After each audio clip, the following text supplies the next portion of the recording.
We'll get started. Good evening, everyone. This is the Rowley Board of Selectmen meeting for April 22nd, 2019. The meeting's being audio and video recorded. Would you please join me in the Pledge of Allegiance? I pledge allegiance to the flag of the United States of America and to the republic for which it stands, one nation, under God, indivisible, with liberty and justice for all. Thank you. Okay, we have a 7:15 appointment with Neil Duffy of the Massachusetts Green Communities Program. Thanks for coming, Neil. Appreciate it. Sure. We'll have a public comment period for the next 10 minutes until 7:10. So as of now, I'll proceed to general business number 1, which is a letter of resignation from Light Commissioner Kevin Snow. I'll read his letter. Gentlemen, it is with some sadness that I announce to you my resignation from the Board of Light Commissioners, effective immediately. Over the past several months, I have worked diligently when it came to researching and addressing the various issues that have come before the Board. Unfortunately, the added activity and stress placed on me by this volunteer position has adversely affected me. I have reached a point at which I need to choose family and my own well-being over community. Though my time on the board was brief, I thank you and the entire staff at RMLP. Have a motion to accept the resignation with a letter of thanks and regret. Motion. I'll second. Motion's been made and seconded. All those in favor? Aye. All opposed? The ayes have it. Moving on to new business number 1, which is to sign a contract with Pennachuck Water Services Corporation for Water Department customer service, billing, and collection services. The Board of Water Commissioners is requesting that the Board of Selectmen sign the contract with Pennachuck Water Service Corporation for Water Department customer service, billing, and collection services. The Board of Water Commissioners awarded the contract to Pennachuck through a request for proposals process. It has been past practice that the Board of Selectmen also signs the contract. I'll give you a motion, Mr. Chairman. Second. Motion to sign the contract has been made and seconded. Any further discussion? All those in favor? Aye. Aye. All those opposed? The ayes have it.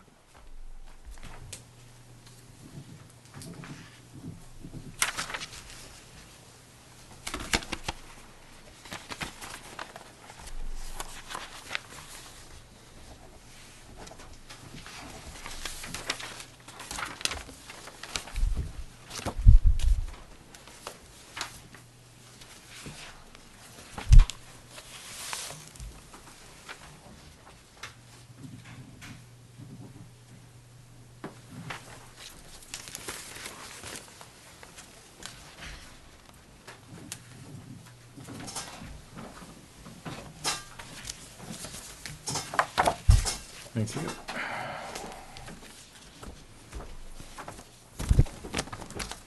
Thank you.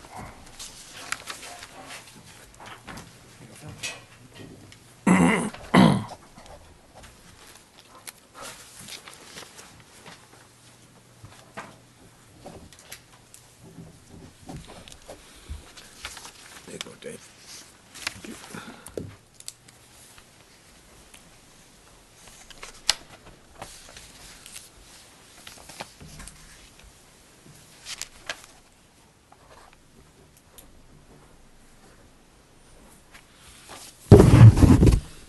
Thank you. Okay, new business number 2 is to renew the FY20 town property casualty and workers' compensation insurance. Debbie is working with the town's insurance policy renewals. She's asking the board to authorize her to renew the policies for the upcoming fiscal year. I move we authorize Debbie to renew the policies for the upcoming fiscal year with Maya. Second. The motion has been made and seconded. All those in favor? Aye. Aye. Just a question, Mr. Chairman. Yep. Debbie, did they give us new rates for the new buildings and the, Yeah, it's already part of the budget process. all part of that, that's what was included in the Yeah, budget? When we took the police Right. and fire off the builder's res. Okay, very good. So, and then there's a lot of Okay. the contents, so you have the Yep. contents All of the right. shell of the building. Sure. Pine Grove School will be coming off in sometime in September, off the builder's risk and back onto the town. That's fine, thank you. Okay, so I think we all voted on that, right? Yep. Yeah, okay, the motion was passed unanimously. New business number 3 is a vacation carryover request from the town administrator slash personnel officer Deborah Egan.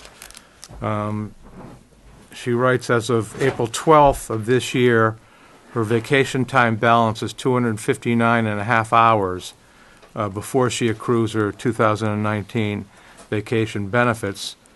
After a town meeting, she plans on using that time by taking long weekends, well-deserved weekends, I might add, long weekends.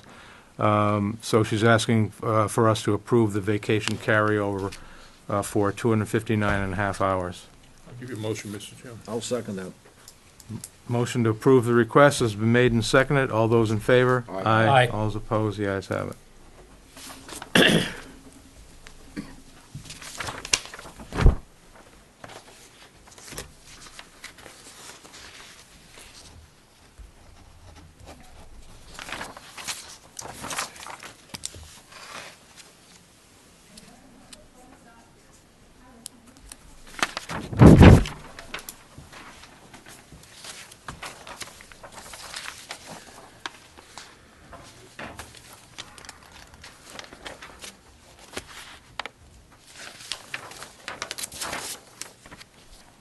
Thank you. Okay, new business number 4 is to sign the Cannabis Control Commission Host Community Agreement Certification Form for Old Planters of Cape Ann. This is a ministerial action required by the Cannabis Control Commission, so basically the board just needs to vote to authorize me to sign the certification form. So we already approved the host agreement many months ago, right? I'll give you that motion. Second. Motion to authorize me to sign the form has been made and seconded. All those in favor? Aye. Aye. All those opposed? The ayes have it.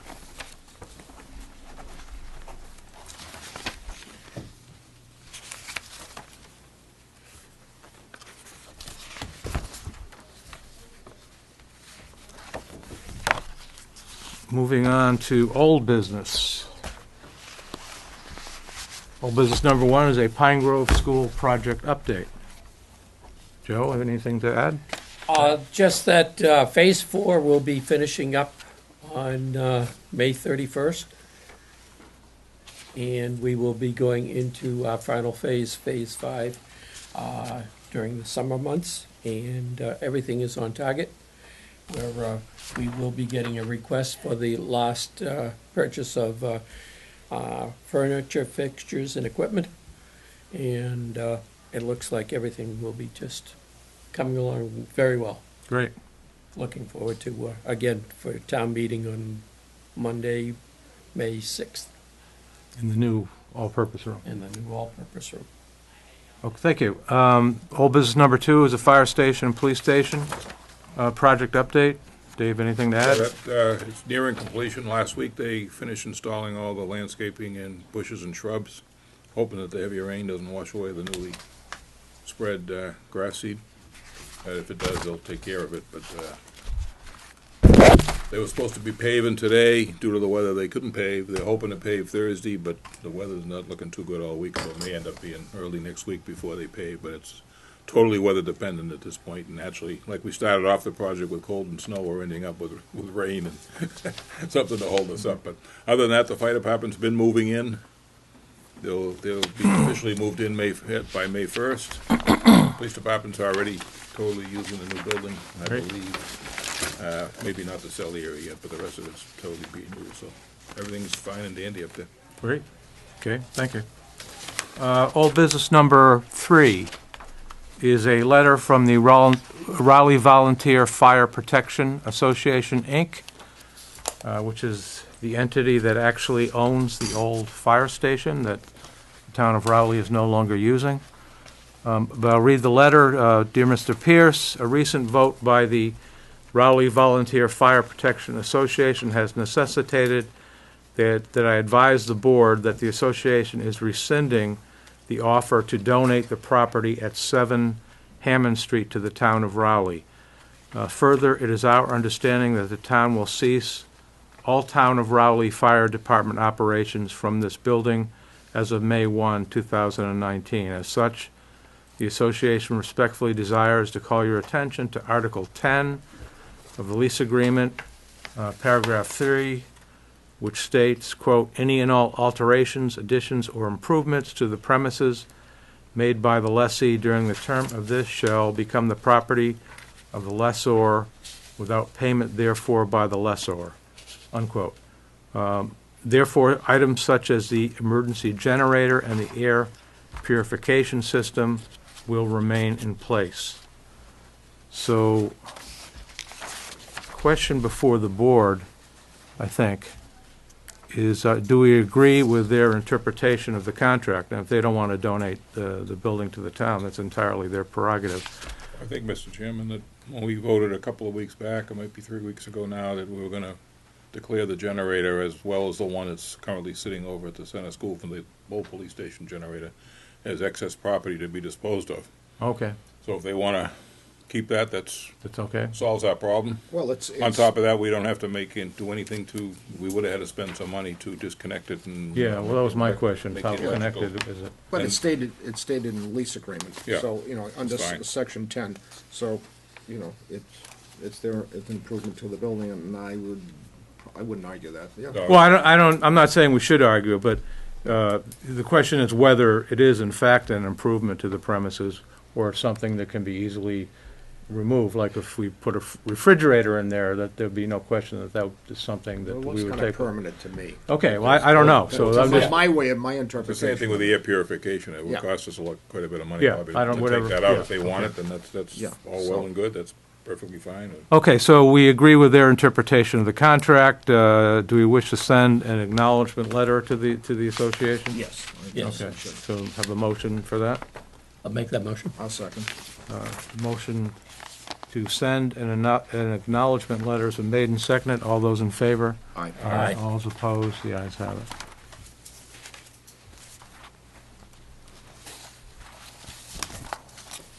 Okay, we'll do one more item before we start the meeting with Neil, and that's old business number 4, which is to sign the memorandum of agreement with Teamsters Local 170. Oh, this agenda item is not ready for tonight's meeting.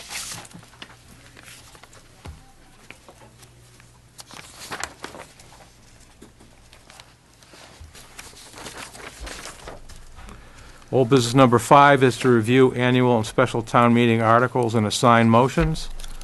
The board needs to assign motions for each of the annual and special town meeting articles.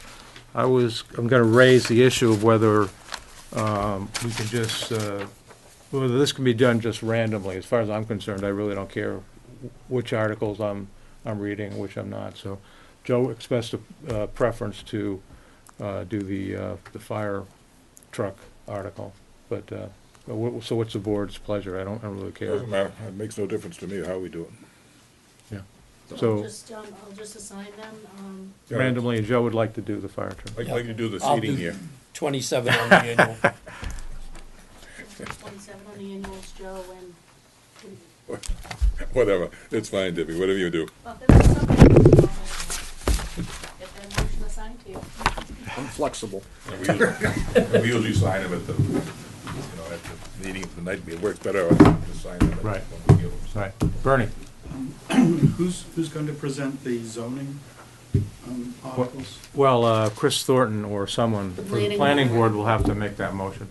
That's not a, In the citizen petition article, the motion will have to be made by that individual submitting that. The planning board is required to present a report to Right. town meeting under Right. under the statute. You gotta just keep in mind that that on the citizen petition, they have to They present have it. to write the motion. And have someone prepared to second it and sign the That's second. right. And like all the department, the water articles will be given to the water board and that kind of thing. okay, all right, so now we'll proceed to our 7:15 appointment with Neil Duffy, Massachusetts Green Communities Program. to discuss the process for the town becoming a green community. Good evening, Mr. Duffy. Does everybody have that handout? Oh, Mr. Rowe. Thank you. You want to come out?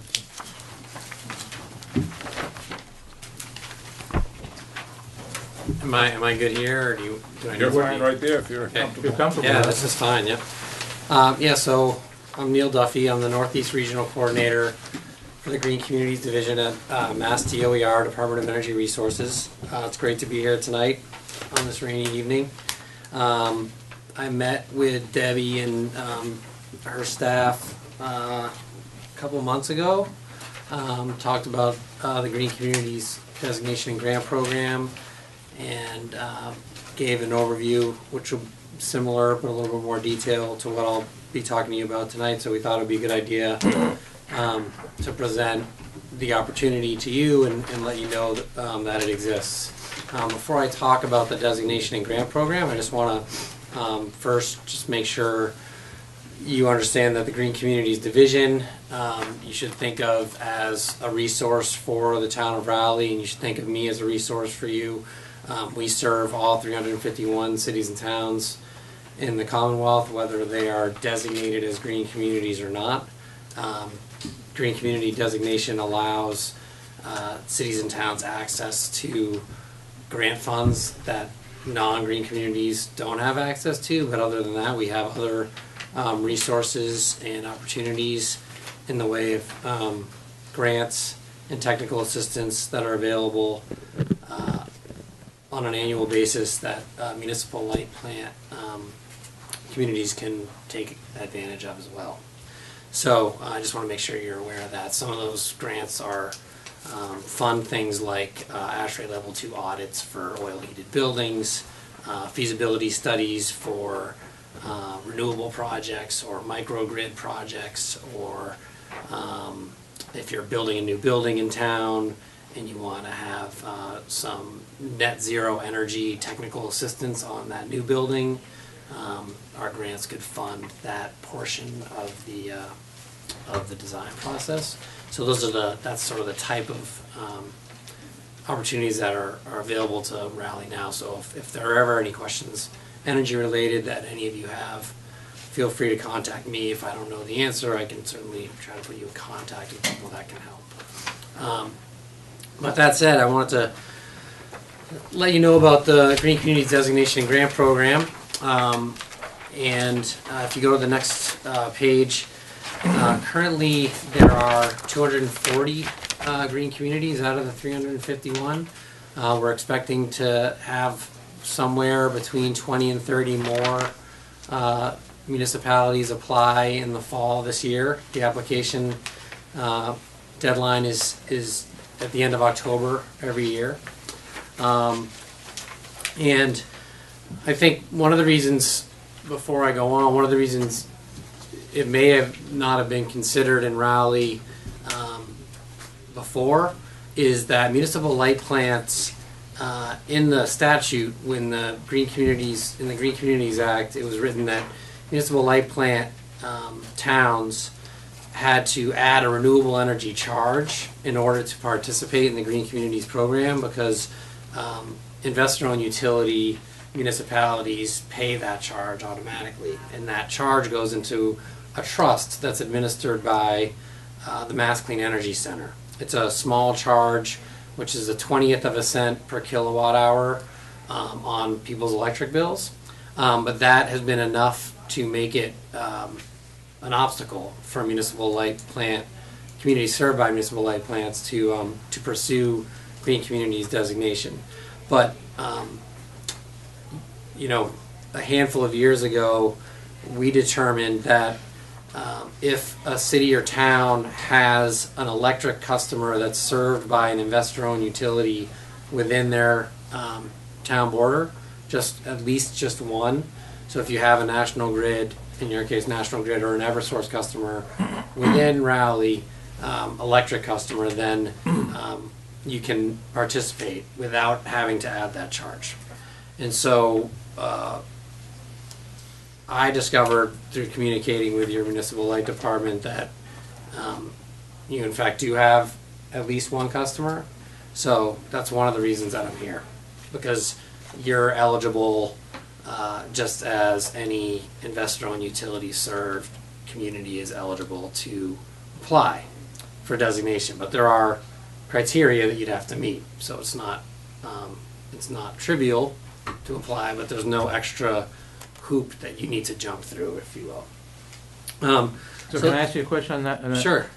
In your, the guidelines, it says the towns with municipal power plants would have to document that there is another utility in the town. Would we have to do that still, or is that already? Yeah, so there is some official documentation that we need. It's just what I would need is the information on that customer, and then I would need confirmation from National Grid that that is a customer of theirs, and then I would need some sort of like assessor's map or just something showing that that is a resident of the town. So that's something that I would help coordinate, but it's not usually difficult. It's just Yeah. administrative. So it would make sense to nail that down before we go too far. Right, in the yeah, process. for sure. You would definitely want to, 95% sure, Right. because the municipal light department told us that you have one, but for sure you would want to nail that down. So the designation grant program, we are authorized to provide up to $20 million a year in grants and loans to green communities that are designated green communities. These grants fund energy efficiency projects for the most part, and some renewable energy projects on town facilities. So it'd be, lighting conversions, HVAC upgrades, weatherization and insulation, boiler replacements. That's sort of the bread and butter of what we fund. Also charging stations for electric vehicles. We've funded historically incremental costs for electric or plug-in hybrid vehicles. So anything that reduces the energy use of the town itself, municipal facilities, would likely be eligible for our grants. You would be provided a grant upon being designated as a green community. There's a designation grant, and then once those funds are spent, you would be eligible to apply for our annual competitive grants. And you've already determined what the amount of that grant would be, is that? Yeah, Yeah. and we'll get to that. Okay. Yeah. Just a little bit more general information about the designation and grant program. To date, we've provided over $100 million in grants, projected over $14 million in savings per year for the cities and towns that have been awarded those grants. 360 grants have been completed, and overall have saved an awful lot of energy and reduced a lot of emissions. The approximate equivalent of taking about 3,500 homes off the grid or removing 7,500 cars from the road annually. So the more towns that participate, the more impact that we all can have.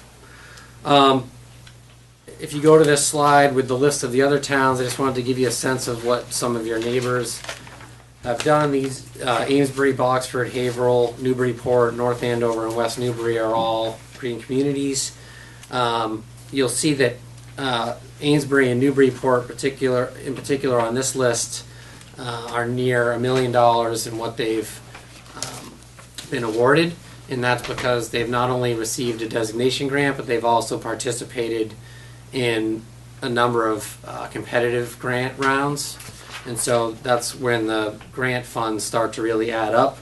Boxford was just designated last year, as was Haverhill, and West Newbury has had one grant so far. Or no, two grants, excuse me. So if Raleigh were designated, the way that we calculate the designation grant, it's based on $125,000, and then there's an adder based on your population and per capita income. So your estimated designation grant amount as of right now is approximately $136,000. It may change a little bit if, from now to the time you're designated, but based, depending on if your population and per capita changes.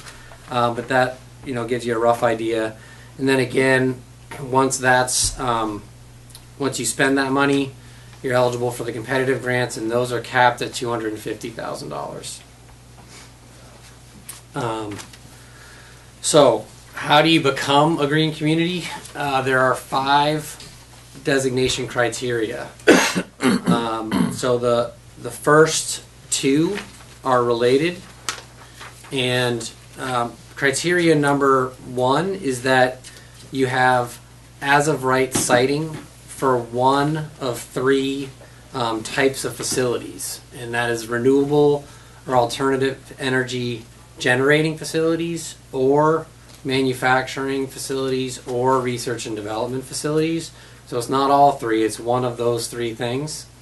And then the second criteria is that for those facilities, the permitting process, it's what we call an expedited permitting process, but the permitting process can not be any longer than a year.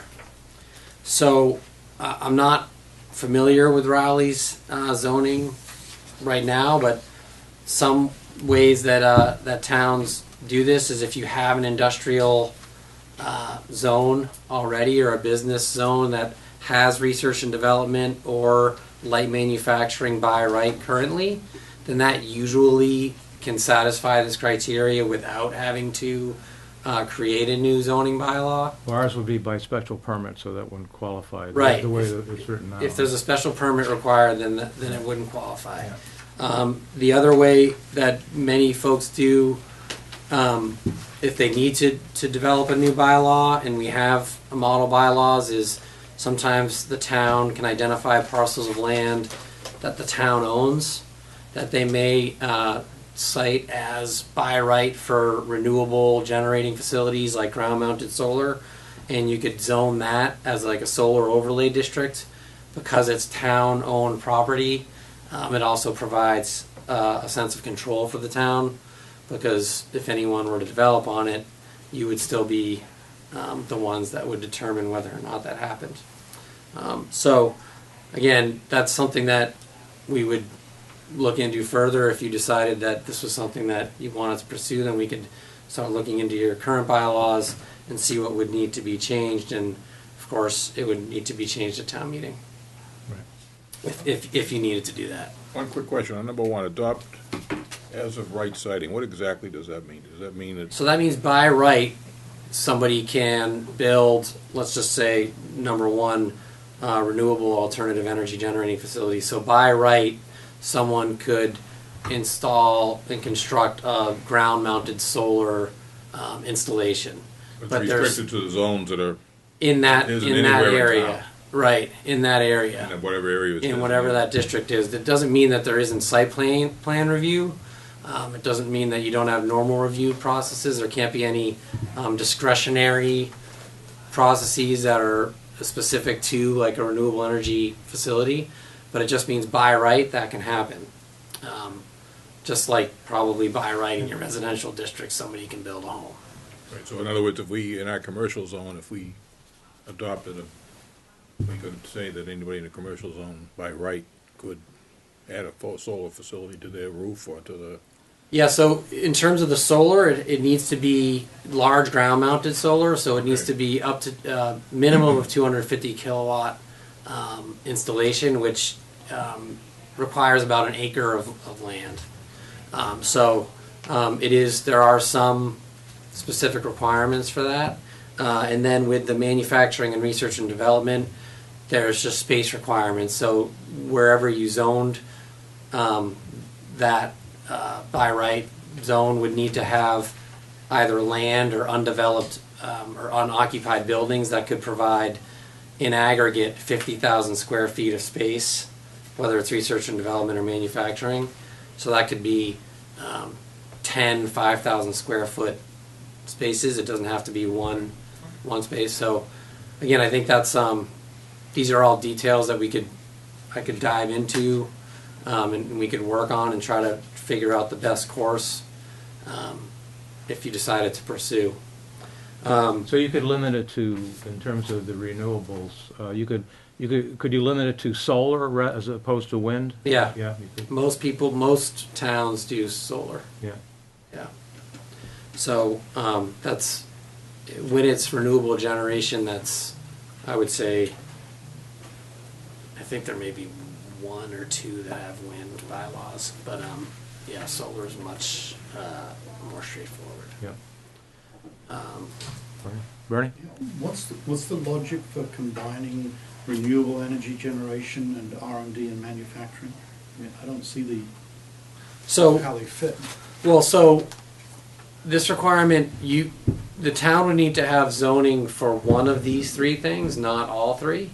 And the idea behind this is to promote and expedite the development of renewable energy. So, you can do that by either allowing people by right to build renewable energy installations, or to look into how best to do that, or to actually manufacture renewable energy. So this is R&D and manufacturing of renewable energy. Correct. All right. Yeah, so if you were an R&D for solar panels, Yeah. so it's also to promote that industry in the state. So So I take it that you'd, or the state would review any proposed zoning change we have before we go to town meeting in order to see that would be Yeah. acceptable Yeah. to the state? yeah, Rather- we review it, and That'd be very helpful. that goes through the land use person at my agency. Hmm.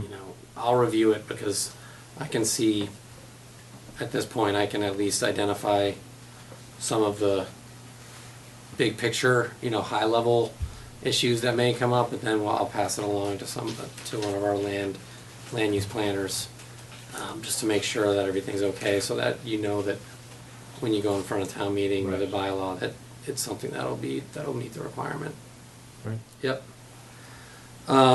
The third criteria, so the permitting process usually is, the criteria 2, the permitting process usually isn't an issue, because if you have something by right, often the permitting process in place isn't more than a year. Yeah. I don't know, I haven't come across a city or town that has a permitting process. It doesn't mean that it could take more than a year for a permit to be issued, but as long as the town doesn't have processes in place that delay that and make that the case, then that's what we're looking for. In other words, a developer may not get back to you.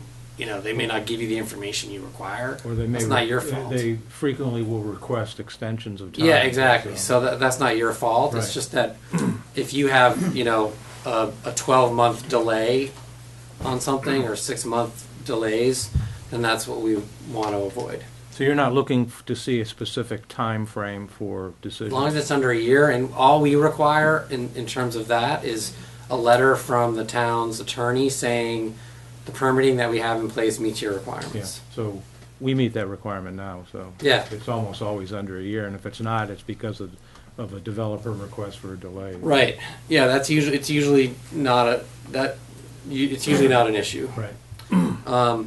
Criteria 3 is what we call sort of the term paper of the designation process. And so it is developing an energy baseline and then creating a plan to reduce that baseline by 20% over 5 years. And so when the baseline is all the energy that the town of Raleigh uses. And again, that's town facilities. It's not residential or commercial. It's just, your schools, your police stations, fire station, this building, vehicle fuel use. So that we need to sum up. We have Mass Energy Insight, which is an online energy tracking tool that it's actually available to you now as a resource. But that's what most green communities use. You upload your data to that, and that provides your baseline. And then you need to develop a plan to reduce that by 20%. So the way that, because you're a municipal light community, that's it's a little bit different the way that you would go about this than what typically happens. But what typically happens is investor-owned utilities have vendors that they use that perform no-cost scoping audits on buildings. And those audits can be used as really the backbone of your energy reduction plan, because they will identify energy conservation measures in your buildings. Any building that you have that's heated by gas, you can take that course of action. You can use National Grid vendors, or a vendor, I should say, to perform those types of audits, and they often will, at the same time, identify electric measures, even though National Grid would be just your gas utility. So that's one option for any building that fits under that category. Some municipal light departments will help with the auditing process, so that's a conversation that would have to be had with the municipal light department. I don't know what sort of resources they have and what they may be willing to do, but some have those types of programs, some don't. And then finally, we do provide, as I mentioned, for technical assistance grants, we do provide grants that will fund ASHRAE Level 2 audits for any non-gas heated buildings that a town may have. So you can use our grant funds to do it, and then of course, you could pay for it yourself. But that's usually the way people go about putting together the plan. The baseline year, you can go as far back as 2 years. So if Rowley were to apply this fall in 2019, you could use fiscal 17 as your baseline, which the reason you might want to do that is if you've done things recently that you want to include in the plan. So I think Rowley converted your streetlights. Am I right on that? Yes. They do have. Yeah, you just converted your streetlights to LED. So if you've done that since fiscal year 17, you could include that, and that's probably a significant reduction, maybe 1 or 2% of your overall use. So that would go towards your reduction. And if you've done anything like that in any of your buildings, any lighting, We completely renovated, we're still in the process of it, our elementary school. Okay. Put energy efficient windows, heating systems, so. great. So anything that you've done, again, since so fiscal year 18, since fiscal year 17 would be included, and we would just need to know what the energy savings, the projected energy savings of those projects are, and that would be included in your plan. So is that a constant baseline for all the buildings in the town? Because we have a large public safety building now that's probably going to have a bigger energy footprint than it had previously. So is it if we choose 2017, it's 2017 for everything? Yes. Okay. It's 2017 for everything, but then if you have, if in 2017, if your baseline year police station is 50,000 square feet, and then 4 years later, you knock that building down and you build a new police station that's 100,000 square feet, then we only account for half of the energy in that building. That's the way we try to prorate the energy use and try to make it fair, and allow you to build the buildings that you need. So that's one way that we try to make up for that. Same with additions. So if you add on to a building that's in your baseline, you would only be accounting for the square footage that was in your baseline. Would you be looking at EVs for residential purchases? No. In that base? Nope. I would think you would want the residents also to be, green friendly. I mean, yes, we do, but this program, in terms of the funding that's available, only goes towards municipal facilities. So you could replace a municipal vehicle with an EV. Yes. and we have funded that. It's the incremental cost, so it's whatever the added cost would be for an EV rather than the car that you would get, then we would fund that. It's up to $10,000. So essentially, at least in the last 2 years, we've funded basically $10,000 per electric vehicle, and we've limited it to 2 vehicles. So there are also other funding opportunities for electric vehicles, both state and otherwise. So there's a lot of opportunity for electric vehicles. But in terms of residents, I guess what I would say is, I think one sort of hard to quantify benefit of being a green community is that you tend to be looped in to opportunities that you may not be looped into otherwise for both residents and businesses, just because you're in semi-regular contact with me and our office and start to get connected with other green communities. So I think that you sort of get hooked into a pipeline of clean energy opportunities that you may not necessarily be hooked into now. So the other thing I'll say about the baseline is that we provide technical assistance through regional planning agencies to help develop this energy reduction plan. So in your case, it would be MVPC. And so one important, in terms of sort of action items going forward for you tonight when you're thinking about if you wanted to pursue this, is that the grant opportunity for this technical assistance with MVPC just opened up, and it closes, I think, within a month. And the way it works is that MVPC needs to know all of the towns that they will be working with, and that's part of they would be applying to DOER for grant funding to help you. So they would just need an MOU with Raleigh saying, you want this assistance from them, and then we would be providing them the funding to give you the help. But that opportunity is now, and it will probably open up again in like 6 months. They can amend that contract and add communities, but if over the next year this is something that you wanted to do, it'd be good to talk to MVPC about this and start thinking about that now. That's probably in terms of time constraints, that's probably the one thing that I would say you should start looking into and think about, and probably we could have follow-up conversations on sooner rather than later. Even though we're not a green community now, we can still, with Merrimack Valley Planning Commission. Yeah, I mean, this grant, they're called REPA, it's Regional Energy Planning Assistance grants, and so most of what they're for is to help cities and towns become green communities.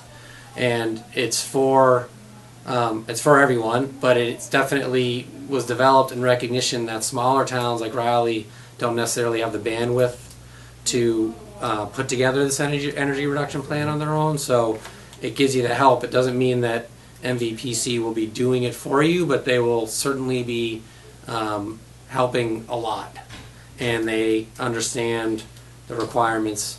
And the other thing I'd say is that I'm very involved in this process, and also am available for technical assistance on all criteria all the time. But at the end of the day, it does take people that work in the town or are volunteering in the town who know, where to find the electric bills, at the end, or how much gasoline your DPW used last year. I mean, that's what it comes down to, is that you need someone to be able to do that. So we would ask for technical assistance through Merrimack Valley Planning Commission. Yep. So just an LTA over to them, and Yeah, and so they would be applying to DOER for this REPA grant, and in their application they would have a list of towns that they plan to work with, and some other information about what the extent of the assistance will be. Usually, the assistance is focused on criteria 3, because that's really what takes the most hand-holding. would that come through our town planner? The LTA? It could. Okay. It doesn't necessarily have to, but it could, and it often does. but I think here though, Bob, it comes directly through you and it's approved. Well, I just wanted to make sure, you know, But I think this is in- I'm the representative for the yeah. Merrimack Valley Planning Commission, so I just wanted to make sure who would, But I think that this work would be outside of the regular local technical assistance that they do Oh, for yeah. the town. Because Okay. Yes. they're a recipient of the state grant. So the Okay. MVPC is getting an energy grant, and then that money's channeled through. So I think we're looking for something like a memorandum of understanding yes, between the town and MVPC I just want to know to Yep. do how would we do that? criteria Yep. 3. yeah, I mean, it's a pretty simple MOU that would need to be signed by you, The select, yeah. by I the think- selectmen. Yeah. But it's just saying that, you know, who's the point of contact, what is it that you want? So the Board of Selectmen would have to vote on the MOU? Yeah. Yeah, All right. yep, yeah. But yeah, it is separate from LTA, Okay. yeah. All right. So, Bernie, you have a question? oh yeah, sure. Right, does, we have obviously we have a municipal light company, and we also have the water department. Do they fall under the same, umbrella from? Municipal energy light saving? does, we don't, I shouldn't say we don't care, but we don't track, water use.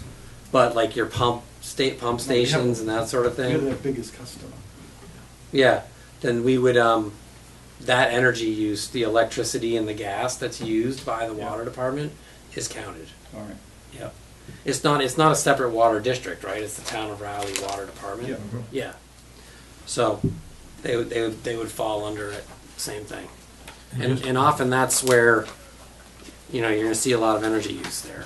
So that's where you'd wanna probably look there for, potential savings. You know, replacing pumps, VFDs at pumping stations, are typical projects that we'd see in an energy reduction plan.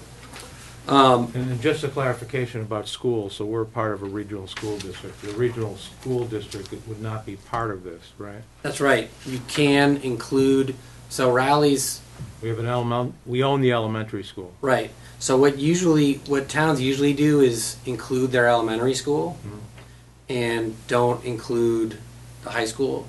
And so, but you can include the regional school district. So remind me, sorry, I was away last week. So Rowley is with Triton. Right, so It's Rowley- Newbury, Salisbury. Rowley, Newbury, Salisbury. So Salisbury's a green community, and Newbury is in a similar position as you, where they're thinking about it. So I would say if you were to pursue it, you know, soon, then you can add the regional school district in after the fact.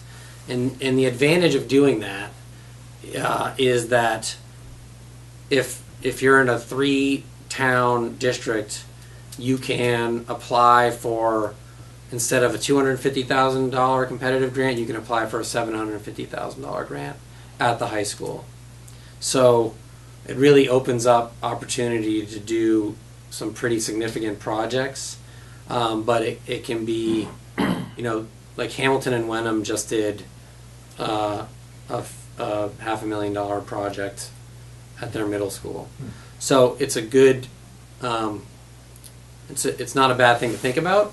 The other strategy for a smaller town is that you could include the regional school district in your energy reduction plan, even if Salisbury doesn't have it as part of their energy reduction plan, but even if the other two don't, you could include the regional school district in your plan, and it may allow for identifying some pretty significant savings that could go into your plan. And for smaller towns, you know, if you're trying to find that 20%, it may help you get to that 20%.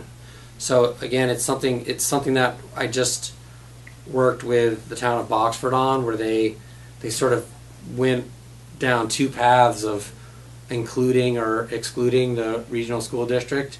At the end of the day, they didn't include it, but it's one of those things that as you're developing your plan, we can keep that option open. If that happens, then you would be taking credit, if you will, for essentially a third of the energy use of the regional school, of the high school.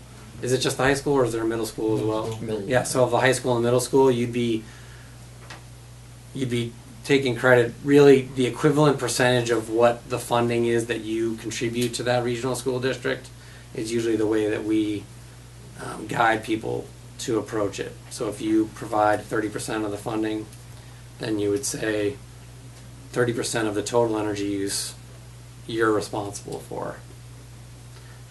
So it's definitely something that I think should keep your mind open to that idea, but you don't have to. And you can keep your elementary school in the plan and do projects at your elementary school exclusively. The other two important pieces of information for the energy reduction plan before we move on. One is that if you don't meet the goal of reducing your 20% after 5 years, there's no real penalty. If you're still a green community, you're still eligible for grants. We may ask why and want to revisit your energy reduction plan and try to figure out what's going on. It may be obvious because maybe you didn't apply for any grants and maybe you just haven't done anything to try to reduce your energy over 5 years. But if you've really pursued the plan and done what you thought you wanted to do and you still aren't getting there, then we may want to help figure out what that is, what the reason is that you're not doing it. But you're not disqualified from, you're not your green community status isn't taken away. So that's an important piece of information to understand. The other one is that in the plan, you're laying out projects and the projected savings as well as the projected costs, but you're not committing yourselves financially or otherwise to the projects that are in the plan. I mean, you're identifying a path to get to 20%, but we're not holding you to those projects, those specific projects, in any way. And on top of that, if projects come up that aren't part of your plan, that do reduce energy, you can apply for grants for those projects. So it's I would just think of it as a roadmap. I don't know if you've done any master planning here in town, but it's like a master plan. It's a living document. We just want to make sure that you're identifying one way to get there, but we also know that it's probably not the only way to get there, and it can be fluid.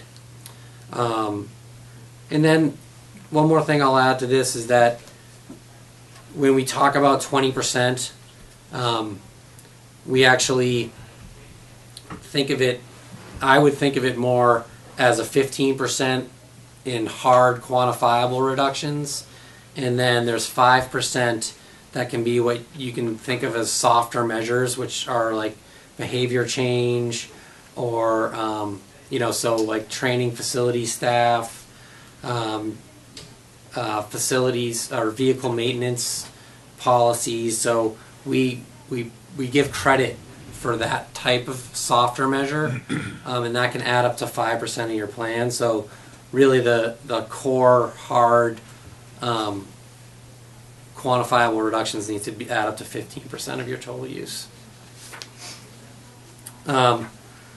So the fourth criteria is adopting a fuel-efficient vehicle purchase policy, and that is where the town will adopt a policy that you will purchase fuel-efficient vehicles for municipal use when they're practicable and available.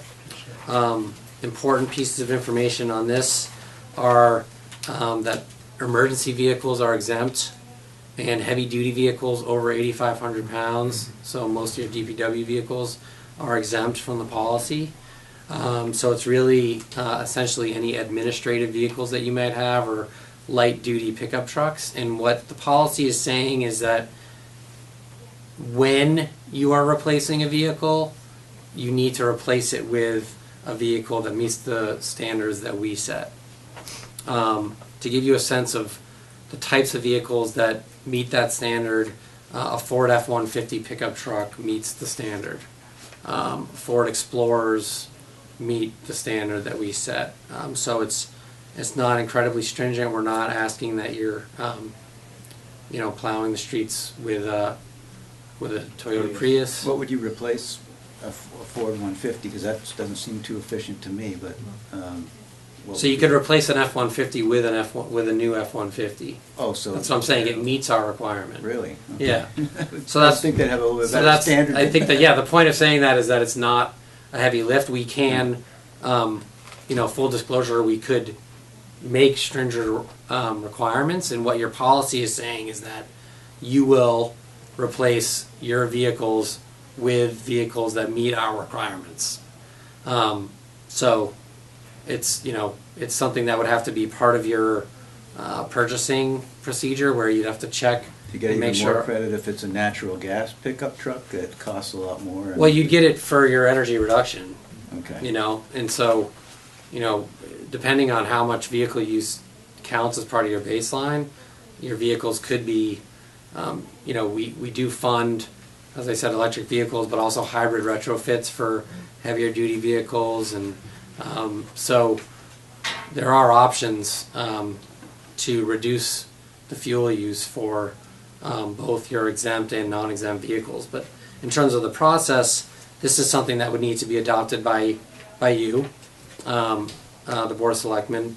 And what usually happens is that we just provide the information to the department heads, and usually I'll have an in-person meeting, especially with the police and fire chiefs, or at least be available for questions from them, so that they understand what it is and isn't. And then often it doesn't, people don't usually have much of a problem with it once they understand what it is, and it just needs to be passed by you, and we just need to have a letter saying that you've adopted this policy. Is there a difference between an EV and a hybrid for percentage of energy efficiency? Well, I mean, How do you rate it? no. I mean, there's not like bonus points for as long as you meet our requirement. So we just have different classes. So you have like light duty pickup trucks, 2-wheel drive, 4-wheel drive cars, SUVs, minivans. Cargo vans are exempt, so you wouldn't have to follow any requirements there. So for each one of those, there are fuel economy standards that we set, that were set in 2010, and when they were originally set, and the way that we set them then and would set them if we ever revise them is that we make sure that there are at least 5 affordable models in the class that meet the requirements. So we don't want to put you in a situation where you have to buy a Tesla, so That won't happen. right, right. So we try to make it as reasonable as possible. So that's criteria 4. Criteria 5 is the way it's written in the statute is to minimize the life cycle costs of new construction. But essentially what that means is that, and the way that this is done, is to adopt the stretch energy code. So this is the, other than if you had to do a zoning bylaw, this is the only other criteria that requires a vote at town meeting. So if you flip to, I don't know what page I'm on here, but there's this map of stretch code adoption by community. So currently there's 251 cities and towns that have adopted the stretch code. And so again, we'll probably be up at around in the 260 range or so in the fall, depending on how many folks pursue designation this year. If you go to the next sheet on the stretch code, important to understand is that the stretch code only applies to new residential construction and new commercial construction over 100,000 square feet or 40,000 square feet for conditioned spaces, which is like labs or supermarkets.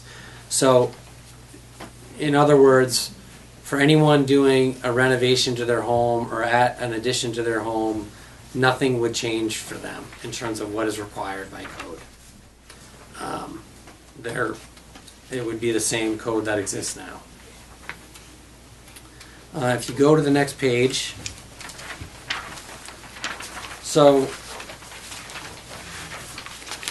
if you look down at the bottom, so currently in the base code, which is what you have now in Raleigh, a builder can pursue two options in order to comply. There's the prescriptive path, which there's a checklist of compliance measures like boiler of a certain efficiency or insulation of a certain R value, windows with certain insulating value, and you check off those measures. There are inspections that are required during and post construction, and then the other path that a builder can choose now, if they're building a new home or new homes in Raleigh, is called the performance path, and that is that they would hire a building professional called a HERS rater who does pre-construction modeling of the home based on the construction documents. They will give that home a HERS score, a preliminary HERS score. Then there are, again, inspections during and post-construction, the same inspections that happen in the prescriptive path.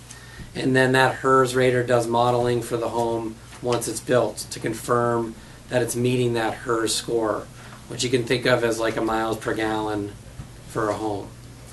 So what the stretch code says is that the only option that a builder can take is the performance path. So it eliminates the prescriptive path for the builder. That's the difference. The requirement is the same. So right now, if a builder pursues the performance path, that home will need to meet a HERS rating of 55. That's the score. With the stretch code, the HERS rating is a 55. So it's not more stringent. It's just saying you need to pursue the performance path. So if you go to the next page, why test performance? And really what it comes down to is it's really verifying. It's a third-party verification that the home is performing as it should be. It also can eliminate, just because you're following a prescriptive path doesn't mean that installation is done correctly. So it's really verifying for the homeowner and confirming that this home is doing what it should be doing. And then anecdotally, I would say that for builders, it does provide actually some flexibility in some cases, because it allows them to look at a home in take more of sort of a systems approach, because they just need to meet that rating, and they're not required to necessarily put insulation in certain areas of the home or put a boiler in of a certain efficiency. They just need to hit that score, and they can do that in different ways. So it does provide a little bit of flexibility in terms of the design of the home. A HERS rating is the home energy rating system. That's what HERS stands for. If you look at this rating scale, HERS 100 is based on a code home in 2006. So every point that you go down in the scale is a percentage of efficiency, of greater efficiency. So a HERS 55 is 45% more efficient than a HERS 2006 base home. What kind of costs are you talking for a homeowner for this HERS system? Is it, so they have to hire an engineer ahead of time? And yeah, so the cost, if you assume that the cost is to the builder, so if you assume those costs are being passed on to the homeowner, it can be anywhere in the range of like $500 to maybe $1,300 added cost. And what we've seen, and I have slides that I don't think they're in this, but there is on the last slide. You can see the cost and benefits for a gas heated home, and so I can sort of walk you through this. So if you look at for the builder, the added costs in this. So this analysis was done by ICF International, and they're a consulting firm that we work with on stretch code education. and they run the Mass Save new residential construction program. So all these numbers are based on typical homes that come through their program. So the cost, if you look here on the top left where it says HERS index, so the target is a 55, and what this is assuming, and this is sort of a typical example, is if this home came in the pre-construction and a HERS rater modeled this home, and it came in with a HERS score of a 66, then this is what it would take to get it down to a 55. And so the added costs are $2,600, $2,606 in this case. There are rebates that would add up to about $1,600, so that the total cost compared to base code for the builder would be $976. So then for the home buyer, if you assume that that's being all passed down to the home buyer, when you take into consideration the estimated reduced energy cost per year that this home will provide, which is $213, then the homeowner is going to be cash flow positive in the first year. So we have similar analyses for homes that are heated by any fuel, so electric, oil, propane. Again, these are typical homes. Certainly you could probably find examples of homes that maybe in the first year the homeowner is not cash flow positive, but the second year they are.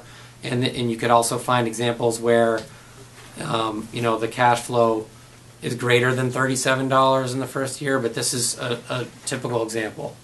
So it's not a great cost difference in terms of building to stretch or not, and that's because, like I said, the HERS rater is already involved in the process, even in the prescriptive path, because HERS raters are the ones who perform the inspections during and post-construction now, no matter the path that's followed. So the added cost of the HERS rater is the modeling.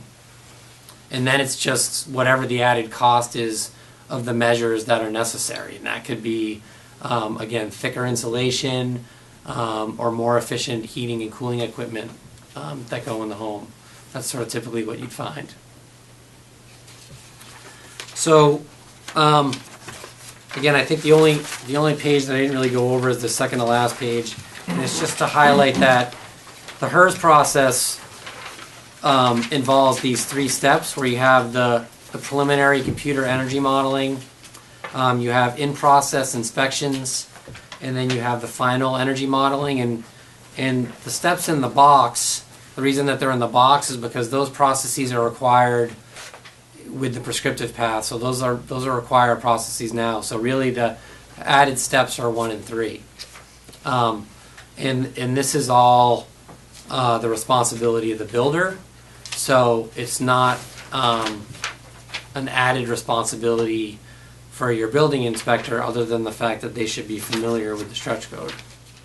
So in other words, this is a separate inspection from what the building inspector does. Yeah, but again, these inspections need to be done, should be done now by HERS raters, and the builder is the one who's paying for them. The difference is that this preliminary HERS rating would need to be done before a permit is issued. But the builder should be coming in with that HERS rating and giving it to the building inspector. The building inspector doesn't need to do anything to arrange for that HERS rating. You're saying now, does that mean even if we're not doing this program, they should be doing the HERS? Correct. Not the modeling, but the inspections. Step 1? inspections? Step 2. Oh, step 2. Oh, okay. Yeah, step 2 is required for both prescriptive and performance path. That's under the building, the new building code, In the the code. updated building code? Yeah, in the energy code. Okay. So, again, I say it should be, those inspections should be done. So actually then, for someone building a new home, the only extra cost above is the review, the building plan, the modeling, right? In other words, it's gonna cost you gotta pay someone to come and do the inspection anyway, even if we're not in the green program. That's right. So you're not, So all you're adding is the modeling. it's the added Yeah. service from the HERS rater, because the people that perform these inspections, 99% of the time, they are HERS raters. So it'd be hiring that same HERS rater to do the modeling Okay. at the front and the back end. the stretch code, again, 251 communities have adopted it now. Over 78% of the population in Massachusetts lives in stretch communities. So builders are, I would say, comfortably say that they're familiar with the stretch. And my experience over the last couple of years with stretch code is that builders, I'm not going to say all builders, but most builders don't seem to have a problem with it because they're usually the response is we're already doing this. And so unless you're talking to builders that exclusively build in towns that haven't passed the stretch code, then they're used to it in other towns. So like Salisbury has adopted the stretch code, so anyone who's building around here in different towns is usually going to be familiar with it. What we do in terms of the process is, if the town would like to, is we try to reach out to builders and other stakeholders and have some sort of public forum with them so we can answer questions. One thing about the stretch code and the base energy code is it does change every 3 years. So because of that, there's a lot of misinformation about what the stretch code is because the stretch code was something different when it first started in 2009. And so you could go home tonight and Google stretch code frequently asked questions and get an FAQ document from 2009, and you may get some answers that contradict a lot of what I've said tonight. And so that can foster doubt in people's minds. And then, of course, like anything that you're presenting in front of town meeting, you want to sort of get ahead of that type of misinformation before you're presenting something. So that's a lot of the work for stretch code is done through public forums, and then I would be available for that assistance and to be there for the forums and to help, and could certainly try to be there if you do bring it in front of town meeting to try to answer questions there. Are these HERS vendors, or are they builders, or are they a separate occupation? Some of them are builders by trade, but it's a separate occupation. You can't do your own. If you're building a house, you can't be the HERS person for that house. I Know what I'm saying? don't know. I don't know the answer to that question. I don't think so, but I don't know. Doesn't sound like you should be able to. It doesn't sound like you should be able to, but I don't think so. But I would think of them as any other trade, any other building trade. A lot of them are builders or have a builder's background. Right. But I would think that there's certainly a conflict of interest there, but I don't know the answer to that. So people like Tiger Home Inspection would probably, some of these guys are serving both roles, I would think. Yeah, I don't know if Tiger Home, if they're certified HERS raters. I mean, a HERS rater is a individual. It's not a company. So there's a organization called ResNet, which has a lot of information about HERS rating, and there's a Find a HERS Rater tool on there, so you can look for the HERS raters that are in the area.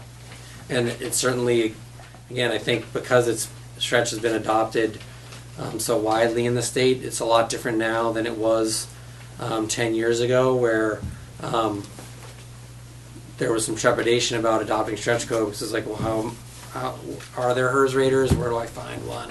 Will this slow down construction? That's really not the case anymore. So that's the fifth criteria. So that is those are the 5 criteria of becoming a green community. Like I said, I think that in terms of action items, I think that the REPA grant, a Regional Energy Planning Assistant grant with MVPC, would be something to start thinking about now, and then. In terms of time frame, you can think about this as, do you want to go, if you do decide you want to pursue green communities designation, if you wanted to do an accelerated time frame and go for a fall 2019 designation, then you'd have to think about, could you do that with your town meeting schedules, and is that possible? Or you could also get the wheels in motion to start thinking about planning for fall 2020. The only disadvantage of fall 2020 is that your baseline could only go back to fiscal 18 instead of 17. But so there's those things to consider if you do decide that this is something that you want to look into. Would the state, or would you want to see us actually pass the, whatever zoning amendment is required and adopt the stretch code before we apply? Is it, or can we apply with a promise that we're going to do? Apply to become a green community? Right. No, when you apply, you're essentially, there are less than, 4 communities that have applied and not been designated. And I think they, were designated the following year. So really, when you're applying, you're submitting all your documentation. So you wouldn't apply for designation without having passed the stretch code. You would Okay. just wait till the following Okay, year. that was my question. Yeah, Yeah. yeah. Because our next town meeting, well, not counting the one in a couple of weeks, but the next one would be in the fall, maybe, but Right. after October, it would be after. It would be after October. So there could be, there's a possibility that if you, in that case, if it was, let's just say October 31st is our application deadline and your town meeting is the following week in November, if the article's on your warrant and you show us the warrant, I'm not going to say for sure, but there's a possibility that if you show us the warrant and the articles are there, it could be pending on those votes. But if it's the case where it's waiting for the next annual town meeting in the Right. spring, so it's a possibility, something that we could discuss. Yeah. If that's something that you wanted to really push for. And the other thing is just our meta grants. If you wanted to get the meta grants are the ones that would fund audits for buildings that are not heated by gas. So if you have buildings like that, that funding becomes available in the fall. So if your energy reduction plan depended on that, then you would really be looking at 2020. If your energy reduction plan didn't depend on that, then that wouldn't be a consideration. But it's something to think about. And then again, if you think you want to do 2020, then we would want to make sure you apply for that funding in the late spring so that you get it, and then you have a less rushed schedule, but certainly it's doable either way. But the sort of 2-year plan would be a more probably moderated schedule to get in. Any other questions? Well, thanks, that was very Thank you interesting. Yes, thank you very much. Thank you. Yeah, no problem. And please, email or call me with any questions that you have as a follow-up.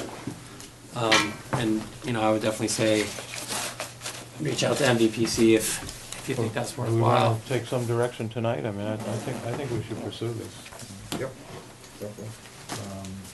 So perhaps we could authorize Debbie to put a work group together.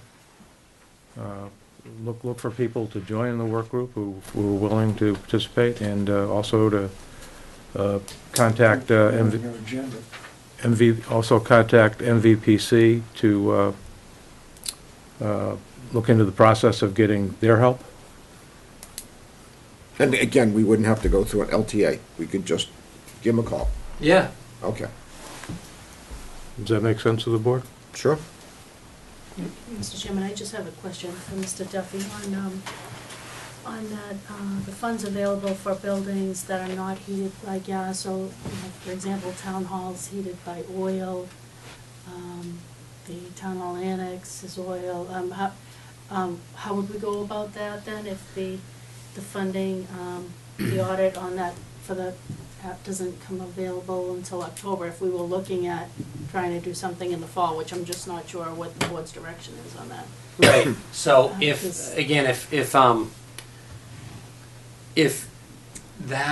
if identifying measures in those buildings depended on our funding to get those audits done, then I would say, we would still work to put your baseline together, and you would apply for that funding to get those audits done. but you're likely going to be then looking at a 2020 application. Yeah, Because just by the time we award that funding and it's available to you, it would be probably October. yeah, So you wouldn't be able to get the audits done and get the information into your plan. So that would likely be the case. okay, But I would say that you can, again, it's sort of like the regional school district thing where you could kind of get the two trains moving out of the station at the same time. And then perhaps you're, you identify 20% without those buildings. Again, let's say you include your regional school district, you identify 20% without these buildings, and maybe you do those audits at a later date, but you don't include measures in these buildings in your plan. okay, So there's a way to do it, potentially. But I would say that would be, again, if it was dependent on that, I think in terms of those, that grant opportunity becomes available late spring, early summer. So you would just want to make sure, I would just want to make sure that I'm aware that you want to apply for it, so you know when it becomes available and can put in the application. Who's the go-to person over MVPC? So now it's I would ask Karen Kennard, Yeah, because Joe Cosgrove's not there that's right. currently until he has his replacement would be the person. Joe is the one who has done this Yes. for them. So it's whoever replaces Joe. We just designated somebody the other night, and I can't remember his name to take over Great. Joe's So position. I'm assuming, I think that person is the person who will be providing this assistance. All right. But I would say, for now, I would reach out to Karen and just, Sure. they're called the REPA, R-E-P-A grants, Regional Energy Planning Assistance. so Mr. Chairman, are we looking for the 2020, or are we looking in fall of 2000? Well, I think 2020. an October deadline is very unrealistic. It just seems 2020 like, is more it logical. just seems like there's a lot to get done, and we get the summer coming, and, know what happens in the summertime, Probably get the ball All rolling. right. Yeah, but Well, so we got a combination of gas, heated buildings, and We have some gas, Oil we do heated have the buildings, oil here. I think just trying to rush it. for Yeah, the no, fall I- is just too much. yeah, I think it's too much. Too much for the staff, and we got other things we're trying to get done too. Yeah. So it's Yeah. good. No, it's I think that's a healthy approach. Yeah. Yeah. Yeah, we want to do it right. We don't want to jump into it and then discover that Yeah. we're missing something, and we end up having to wait anyway, so Yeah. do it right, and it sounds like you're readily available to answer questions or provide some little bit of guidance, and Yeah. Thank you, then I will look at forming a working group and a team of some Okay. volunteers too that Yeah, can good. help with this. Okay, so we And I'll need update the a, board from time to time. sure. We'll need a motion to authorize that? I'll make that motion. I'll second. All those in favor? Aye. Aye. All those opposed? The ayes have it. Great. okay, thank you very Thank much you. for coming in. Very Yeah, nice- very thanks nice, for having me. Very informational, very. Yeah, it was, very Great, no, helpful. it's great. Good job, thank you. Thank you very much.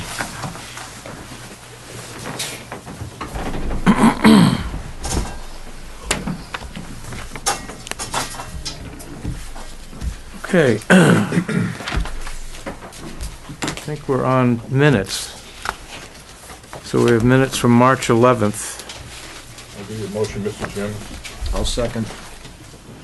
All's in favor? Aye. All's opposed? The ayes have it. And then we have Executive. executive session minutes from March 11th. Your motion, Mr. Chairman. Second. All- yep, motion's been made and seconded. All those in favor? Aye. Aye. All those opposed? The ayes have it. Announcements. The Friends of the Rowley Public Library Candidates Night will be held at the library on Tuesday, April 30th, 2019 at 7 p.m. The annual Friends of the Rowley Public Library Book and Bake Sale will be held on Saturday, May 4th, and Sunday, May 5 at the Rowley Public Library. Book donations may be dropped off at the library between 9 a.m. and noon on Saturday, April 27th. Town meeting will be held on May 6, 2019 at 7 p.m. at the Pine Grove School. Annual town election will be held on May 14, 2019 from noon to 8 p.m. at St. Mary's Church Hall. Motion to adjourn? Give me the motion. Motion to adjourn has been made and seconded. All those in favor? Aye. All those opposed? The ayes have it.